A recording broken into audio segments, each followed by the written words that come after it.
दोस्तों, आज के इस वीडियो में जानेंगे गोत्र क्या है। आप सभी गूगल में सर्च करते हैं हमारा गोत्र क्या है। अपना गोत्र अगर पता करना है तो हम कैसे पता करें, तो इसीलिए आज ये वीडियो लेकर के आए हैं। वीडियो बहुत महत्वपूर्ण है, इसलिए अंत तक बिना स्किप किए हुए ज़रूर देखिएगा ताकि ये इन्फॉर्मेशन अपनी अगली पीढ़ी तक और अन्य लोगों तक भी आप ज़रूर पहुंचा सके। ये हम सभी का दायित्व है। और एक चैलेंज हम लोगों के लिए, अगर आपको अपना गोत्र पता है तो कमेंट्स में ज़रूर लिखिए, क्योंकि गोत्र सभी को पता होना चाहिए। ऐसा क्यों कह रहे हैं, वीडियो को अंत तक देखिएगा तो ये बातें क्लियर हो जाएगी। अब सबसे पहले समझते हैं कि गोत्र है क्या चीज़।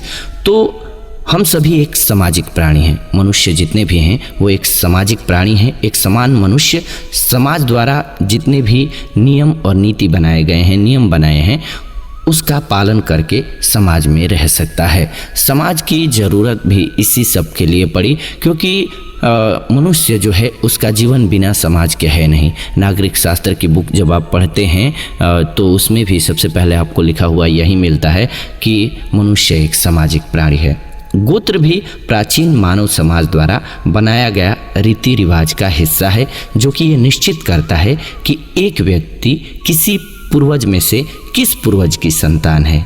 एक वंश के सभी वंशज मुख्य रूप से किसी एक पूर्वज से जुड़े हुए हैं। गोत्र का मतलब पिता के पिता के पिता। जी हाँ, ये वंश परंपरा जो आप बनाते हैं, मुख्य रूप से आप आज भी जाते होंगे तो जब खेत का लेना होता है मालिकाना हक, तो आपको कई बार दिखाना पड़ता है जहाँ पर विवाद होता है वहाँ पर वंशावली। तो इसी वंशावली का हिस्सा हैं हम सभी एक ही मनुष्य से इस धरती पर इतने ज़्यादा हुए हैं, ये माना जाता है। अब इसी को गोत्र क्या है ये समझने में आगे आपको और इंटरेस्ट आने वाला है, इसीलिए वीडियो बहुत ध्यान से और अंत तक ज़रूर आप देखिएगा। गोत्र कितने होते हैं इससे पहले ये समझते हैं, फिर आपको और इस पर चर्चा करते हुए बताएंगे थोड़ा सा डिटेल में। हमारे ग्रंथों के अनुसार हम सभी ऋषि मुनियों की संतान हैं। मुख्य रूप से सप्तर्षियों के नाम के आधार पर 7 गोत्र का प्रचलन हुआ, और ये 7 जो ऋषि थे वो कौन थे? अत्रि, भारद्वाज, भृगु, गौतम, कश्यप, वशिष्ठ और विश्वामित्र। और 8वां गोत्र जो है वो अगस्त्य को इसमें जोड़ा गया बाद में। आंकड़ा ये फिर बाद में बढ़ता चला गया, लेकिन छोटे स्तर पर साधुओं से जोड़ करके देखा जाए तो वर्तमान समय में कुल जो गोत्रों की संख्या हो गई है वो 115 पार कर गई है। सभी गोत्र समान होते हैं, इसमें कोई बड़ा गोत्र या फिर छोटा गोत्र नहीं होता है। सभी गोत्र में ब्राह्मण, क्षत्रिय, वैश्य और शूद्र होते हैं। ये ध्यान रखिएगा। खास बात यही है कि लोगों को कन्फ्यूजन है कि वर्ण व्यवस्था क्या है, जाति क्या है और गोत्र क्या है। तो गोत्र ये इंडिकेट करता है कि हम सभी एक ही ईश्वर की संतान हैं और एक ही जगह से आ रहे हैं। इसका सबसे बड़ा प्रमाण है गोत्र। जो ये आप देखते हैं जातीय भेदभाव, वो अगर गोत्र को समझ लेंगे तो आपको खुद समझ आ जाएगा कि कुछ है ही नहीं। ये भी, इस पर भी एक आप अगर कमेंट करेंगे तो डिटेल वीडियो बनाएंगे कि वर्ण व्यवस्था है क्या चीज़, जो कि इतना आज हम सभी हेट करते हैं, एक दूसरे को बहुत सारे लोग करते हैं, उसको भी समझना जरूरी है। तो आप अगर कमेंट करते हैं तो हम जरूर उस पर एपिसोड बनाएंगे। और आपकी समझ में क्या है वो कमेंट करके जरूर लिखिएगा कि जातिगत व्यवस्था आपको लगता है कि क्या है वर्ण व्यवस्था। सभी गोत्र में ब्राह्मण भी होते हैं, ध्यान से सुनिएगा।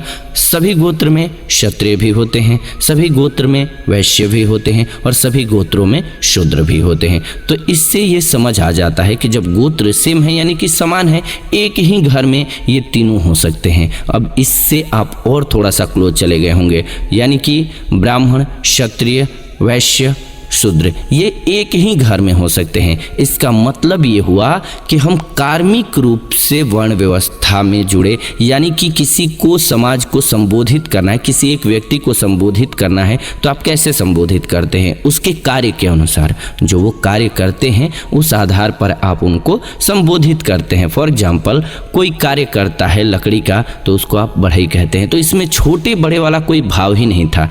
पढ़ने पढ़ाने का जो कार्य करते थे उनको ब्राह्मण कहा गया, जो समाज की भूमि की रक्षा करते थे वो क्षत्रिय हुए। सबका अपना उतना ही इम्पोर्टेंट महत्व है। आप ये नहीं कह सकते एक गाड़ी में कि जो हैंडल में लगा हुआ स्क्रू होता है या नट होता है जो कि हैंडल को वहाँ पर लगाता है, स्टैंड करता है, उसका महत्व कम है। जैसे ही आप वो हैंडल निकालते हैं, जैसे ही वो आप नट निकालते हैं, वो गाड़ी बेकार हो जाएगी, स्टीयरिंग से कंट्रोल खो जाएगा, तो एक्सीडेंट हो जाएगा। इसी प्रकार से समाज में हर एक वर्ण उतना ही महत्वपूर्ण है, किसी का कार्य कुछ और किसी का कार्य कुछ और। तो ये आज भी होता है, हम सभी जो कार्य करते हैं, जो सीखते हैं वही करते हैं। तो इसीलिए इस पर इतना ज़्यादा विवाद होना ही नहीं चाहिए और सभी को अपने कार्य पर गर्व करना चाहिए, या फिर जो कार्य अच्छा लगता है उस कार्य को करने का प्रयास करना चाहिए। बस इतनी सी बात है। और इसके बाद आगे बढ़े तो इसमें गोत्रों की कुल देवियाँ भी हुई। अब इसमें भी कई लोग करते हैं क्या कि वो बोलते हैं कि हमारा गोत्र सर्वश्रेष्ठ है। गोत्रों में सर्वश्रेष्ठ वाली बात नहीं है। ये एक याद रखने की बात है कि हमारे पूर्वज जो है, जो बेस्ट काम किए, जिन्होंने कुछ समाज को दिया, जिन्होंने नाम अर्जित किया, उनकी हम संतान हैं, उनसे प्रेरणा लें और उस प्रकार के कार्य को करें आगे चल करके। तो ये जो 7 गोत्र हमने बताए, ये ईश्वर की संतान में से माने जाते हैं, जो कि ऋषि थे और उन्होंने हमारी परंपरा को आगे बढ़ाया, वंश परंपरा को आगे बढ़ाया, यानी कि वहाँ से मानव जाति का विकास होना स्टार्ट हुआ और ज़्यादा होते गए। तो इसीलिए ये हो गया कि सभी एक एक ऋषि के संतान हैं और उनको याद रखा जाने लगा। अब बात करते हैं कि गोत्रों में विवाह की स्थिति क्या है और क्यों एक ही गोत्र में शादी नहीं की जाती है। 7 गोत्र का प्रचलन सप्तर्षि, यानी कि मैंने आपको बताया अत्रि, भारद्वाज, भृगु, गौतम, कश्यप, वशिष्ठ, विश्वामित्र से ये स्टार्ट हुआ है। लेकिन समय के साथ साथ ये सभी चीज़ें जो हैं बढ़ते गए और एक समान वाले गोत्र आगे चल के किसी एक ही ऋषि की संतान होने के कारण भाई बहन समझे जाने लगे। जैसे कि आज भी होता है, हम एक माता पिता से जन्म लेते हैं तो भाई बहन होते हैं। तो जब आप उतने ऊपर जाते हैं तो गोत्र ही इस बात को समझा सकता है कि आप भाई बहन के रिश्ते में आ सकते हैं।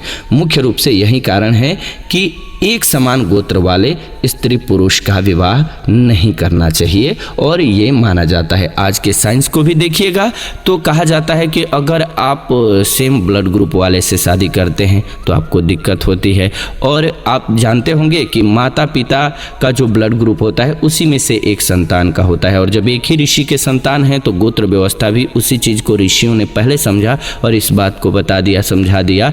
जैसे कि बहुत सारे इलाज आप जानते हैं कि जैसे नीम वगैरह का उन्होंने बताया कि किन किन चीज़ों में इस्तेमाल करना चाहिए, ठीक ऐसे ही गोत्र को भी बता दिया कि आपका बच्चे जो हैं साइंस के अकॉर्डिंग अगर आप बराबर यानी कि एक ही ब्लड ग्रुप में शादी कर देते हैं और उससे बच्चा होता है तो विकलांग होने के चांसेस ज़्यादा रहते हैं, उसका बौद्धिक विकास अच्छे से नहीं होगा। ठीक इसीलिए गोत्र में भी सेम यही व्यवस्था है और इसी बात को पहले से ही बता दिया और इसीलिए बहुत लोग पालन कर सकें उसको समझाया गया। कुछ समय तक तो उस पर दंड विधान भी किया गया। एक ही गोत्र में विवाह न करने के पीछे एक कारण ये भी है कि एक ही गोत्र में विवाह करने से संतान में आनुवंशिक दोष आने की संभावना बढ़ जाती है, जो कि मेडिकल साइंस भी यही कहता है। संतान में शारीरिक गुण, व्यवहारिक गुण, उनमें कुछ नया नहीं आ पाएगा, यानी कि जो संतान बराबर के ब्लड ग्रुप वाले एक ही गोत्र वाले से उत्पन्न होगी उसका विकास भी बहुत अच्छे से नहीं होगा, कुछ उसमें एक्स्ट्रा नहीं आ पाएगा।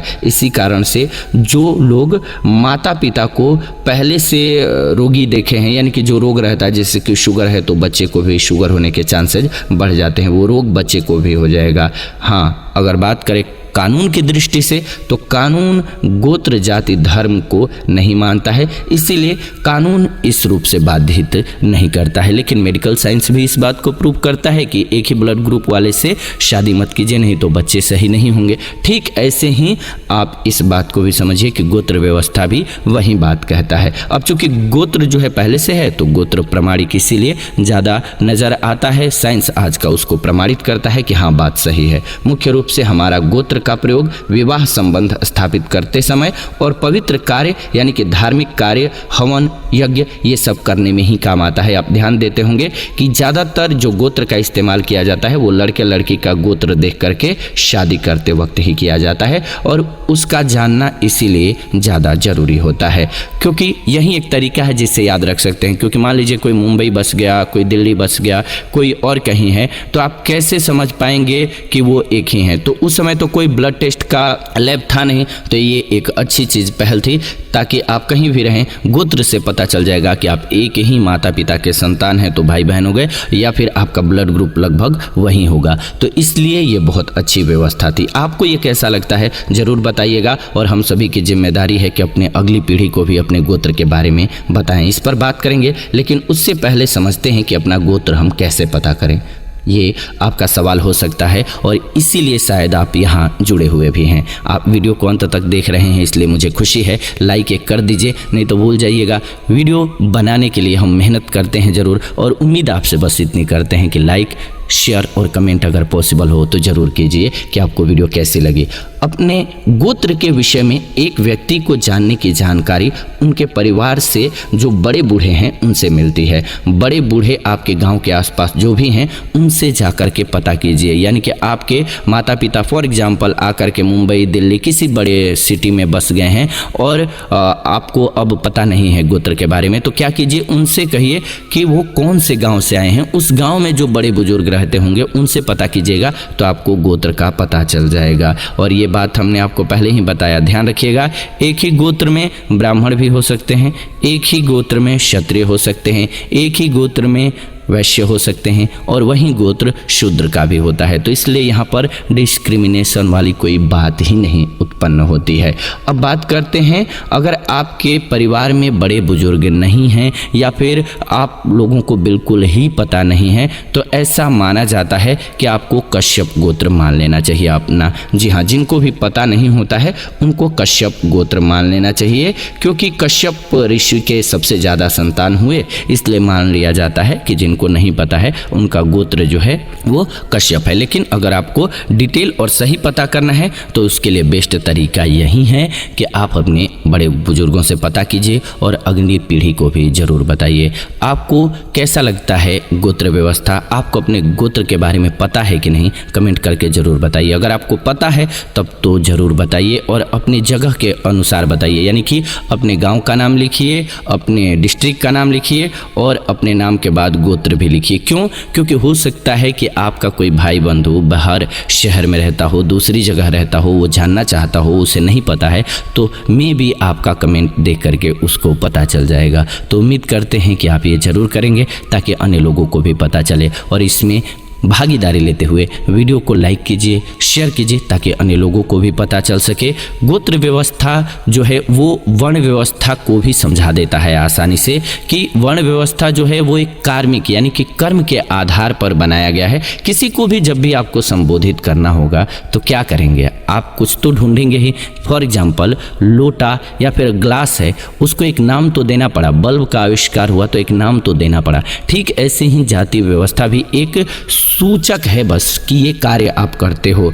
तो कोई भी जाति छोटी बड़ी नहीं होती है, बस सिंपल सी बात है कि कार्य आप क्या करते हैं उसी आधार पर आपको संबोधित किया गया है। बस इतनी सी बात है। उम्मीद है वीडियो अच्छी लगी होगी। ऐसी ही जानकारीपूर्ण वीडियो हम इस चैनल के माध्यम से बनाते रहते हैं। तो ऐसी जानकारीपूर्ण वीडियोज़ के लिए चैनल को सब्सक्राइब कर लीजिए, बेल नोटिफिकेशन को ऑन कर लीजिए, ताकि नई वीडियो जब भी लाएँ नोटिफिकेशन आपको सबसे पहले मिले। इस वीडियो को अंत तक देखा आपने, इसलिए दिल से धन्यवाद। मिलते हैं आपसे नई वीडियो में नई जानकारी के साथ।